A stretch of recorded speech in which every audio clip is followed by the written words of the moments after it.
అల్లుని కోసం బిడ్డ కోసం 30 లక్షలు అప్పు చేసుకుంది. ఇల్లు మీద దిగేటట్టు లేదు. ఆడ నమ్ముకొని అప్పు చేసుకుంటే ఆ బిడ్డ దూరం అయిపోయి ఆడు స్టేషన్లో పాల్గొయ్యాడు. ఎట్లా బతుకుడు? అసలు ఈ కుటుంబానికి న్యాయం ఏది? కొడుకులకు 10 రూపాయల పని లేదు, జాబులు లేవు, కూలి పని చేసుకుంటే నెలకు 10,000 సంపాదిస్తారు. వాళ్ళ పిల్లలకు వాళ్ళకి సరిపోతలేవు. అది తండ్రికి 2 కళ్ళు కనబడతలేవు. అవును, కన్ను కనిపించేది. వాళ్ళు ఎట్లా బతుకుడు? ఇది ఏంది? ఇది ఘోరలేంది. ఇది ఒక ఆడపిల్లని చెట్టును కొట్టేస్తే ఎట్లా బతుకరా తల్లి? నేను ఒక చెట్టును కొట్టేస్తే అది పూలు పూసే కాయలు కదా, దాని కాయల మీద తింటుంటివి.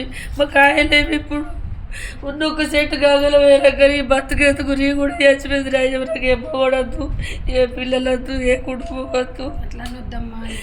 నా బంగారు తల్లి ఇన్ని రోజులు వారం నుంచి ఏడుస్తున్నావు, చూస్తున్నావు అమ్మ నీ ఆరోగ్యం వల్ల. ఇద్దరు కొడుకులు ఏమవుతారు చెప్పు? ఆ 2 కొడుకులు నాకు వద్దు, వాళ్ళు నాకు వద్దు. నాకు ఈ అమ్మ కావాలా, నాకు ఈ తల్లి కావాలా. నా పార పంచినదంటే పనులు నిండి కొరకొచ్చి పెట్టిన లేపుతుంది. ఇదంతటి కారణము మేడం, ఇదంతటి కారణము అత్త, ఇద్దరు అన్నలు. వాళ్ళకి ఇట్లా గట్టి సపోర్ట్ ఇవ్వకపోతే, అరే నాకు 30 మంది గుండాలు ఉన్నారు అని వాళ్ళ అన్న బలం ఇచ్చిండు. నా 30 మంది గుండాలు ఉన్నారు, నాకు ఎమ్మెల్యే సపోర్ట్ ఉన్నది. ఎమ్మెల్యే సపోర్ట్ ఉంది. ఎమ్మెల్యే సపోర్ట్ ఉంది. ఎవరు ఎమ్మెల్యే అయినా? అంటే ఆయనే చెప్పింది, ఆమె అనేది ఎమ్మెల్యే సపోర్ట్ చేసిన